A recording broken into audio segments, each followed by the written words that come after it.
tumulong para sa kanila. Hindi akala natin okay lang sila dahil sa trabaho tayo eh.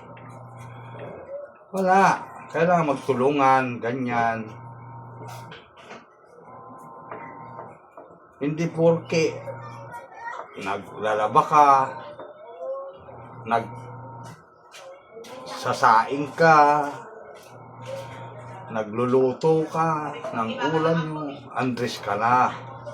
Hindi yon. Kailangan magtulungan. Yan ang buhay pamilyado. Ngayon, habang tayo naglalaba, magluluto tayong ulam. Ganyan mga brad, dapat matuto tayo sa buhay. Matuto tayong irespeto ang ating mga asawa dahil pagod din yan.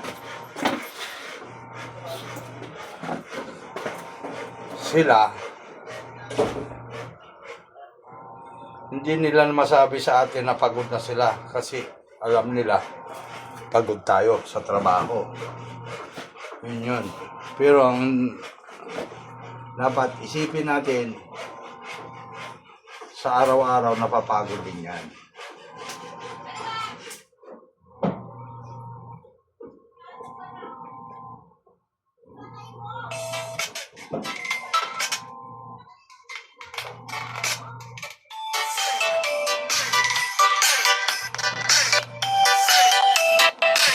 Kaya sana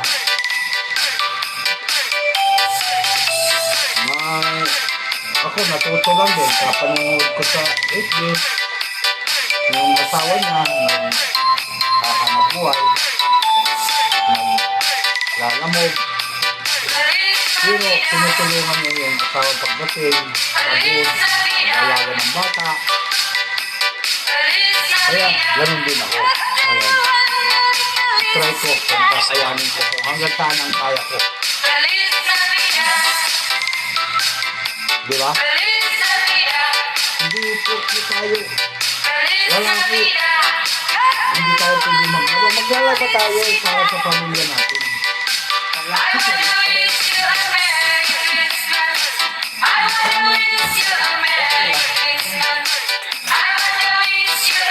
Oh, ito na lang ang sakli ka.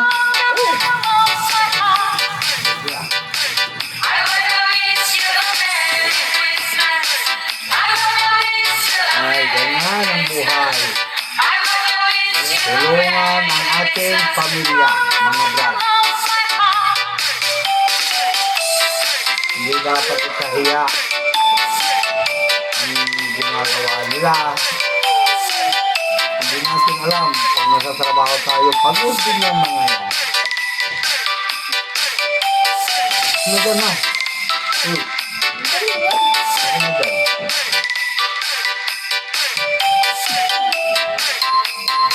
Ngayon ang ulam namin ay papaya with Coco Mama.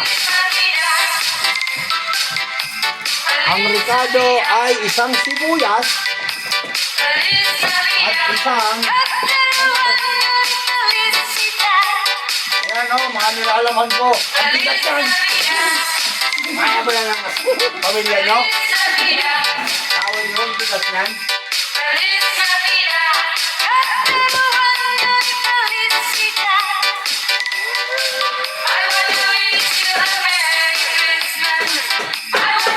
Anong problema ng anak kong babae? Ha? May problema bang anak kong babae dyan?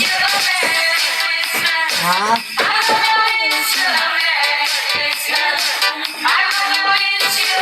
Ano bang bibilhin mo naman?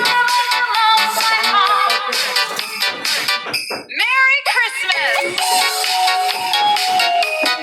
Subuan mo nga si Papa, be. Subuan mo si Papa, dali. Subuan mo si Papa. Sige. Pakagat sa baba ba? Pakagat. Pintuan pala yung ginagawa nila daw. Nawa mo na. Namatay. Mula ng wifi. Mula kasi wifi.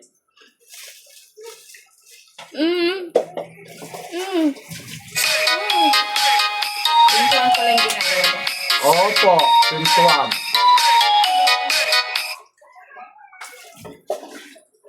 Ano lang yung isa na ito? Okay. Putol-putulin ko. Pipino ka na. Oh. Tapos, yung pipino, Ano na itong isa? may dalawa akong pipino, pinaka-dessert namin. Ano na to? Mamaya, ang sarap ng pipino. Ano na isang kapila?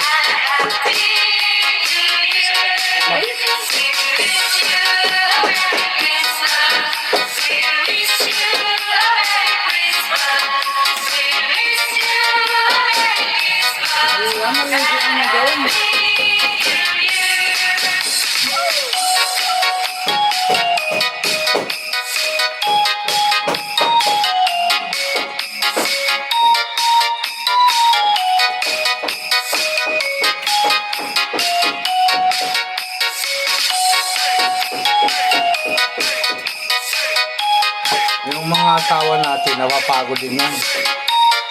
Kaya hanggat malakas pa tayo, tulungan natin yan. Kasi hindi natin alam, hindi naman mahaba ang buhay natin.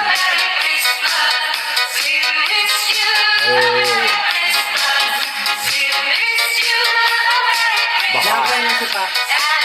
Lagay. yung kapitbahay kong maganda sa may pinto. Yan ang may-ari ng...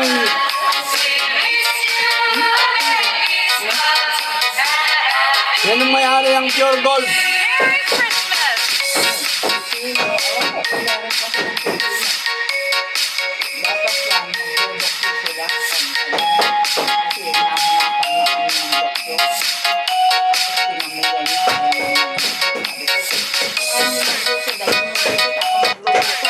Hindi na mo, pinamiganda na lang.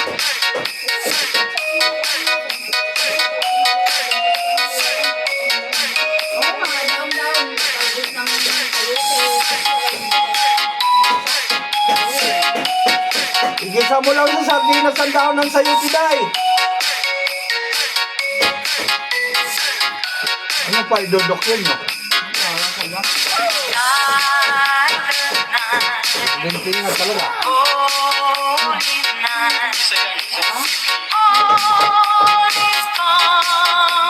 All is wrong.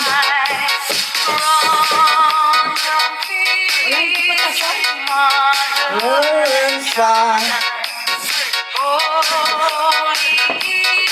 Ito na lang ang picture niyo. Dakyan niyo na. Gusto nila yung may pinamigay.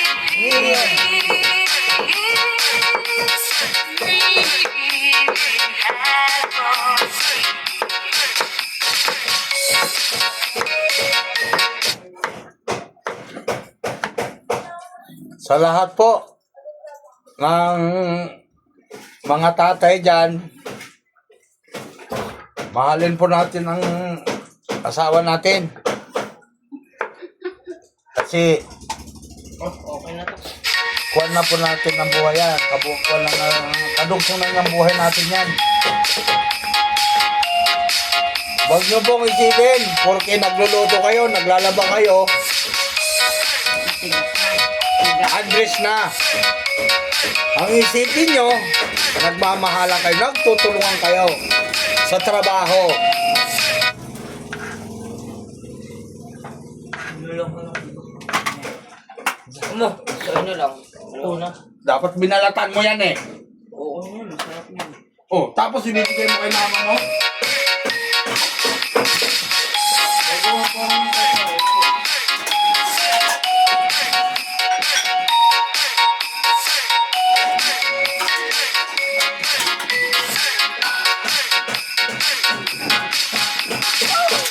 Silent night. Me! Hindi mo. Lamok. Magkaroon ng lamok ang kwan.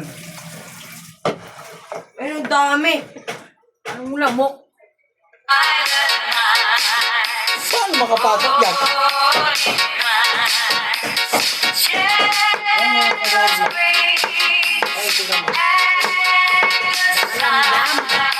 Ang pakpak. Dami mo anak. Ano magkakapasok ang ipis dyan?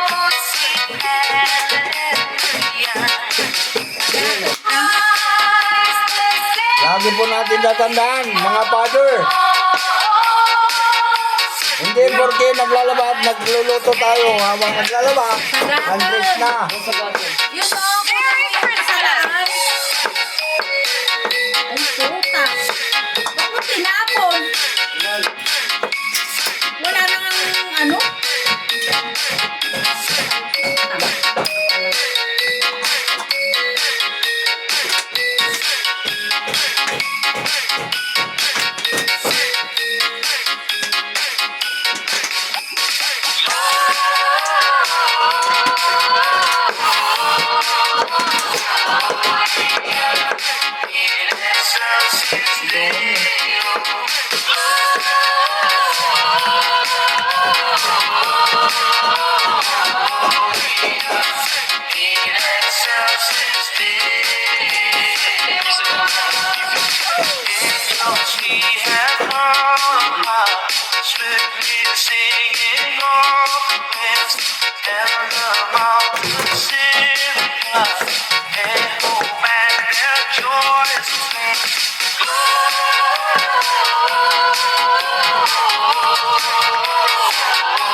Ay, si Kulot.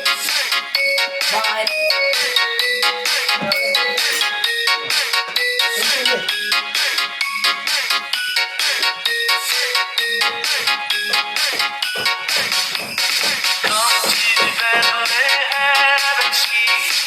Ito na lang, ha? Meron pa dito.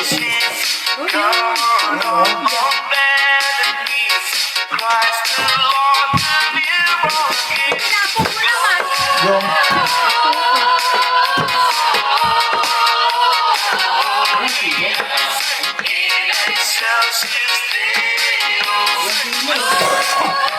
Ito ko ha, ang sino. Hindi ka ito?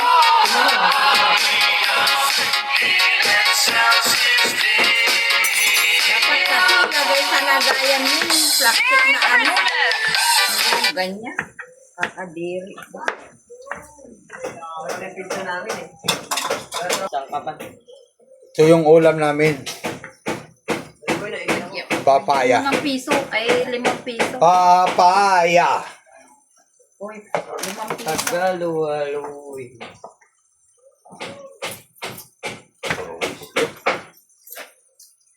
Iyan na, wala nang ang pera kasi hingi pa ng hingi. Ay, kung yung 30 pesos. Oy.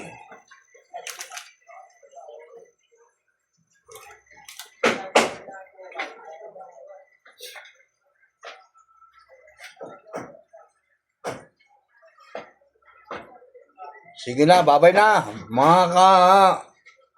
Mga kaibigan, mga kapader, mga tatay ng tahanan. Lagi niyong tandaan, tulungan natin ang ating asawa sa trabaho sa bahay. Bye-bye!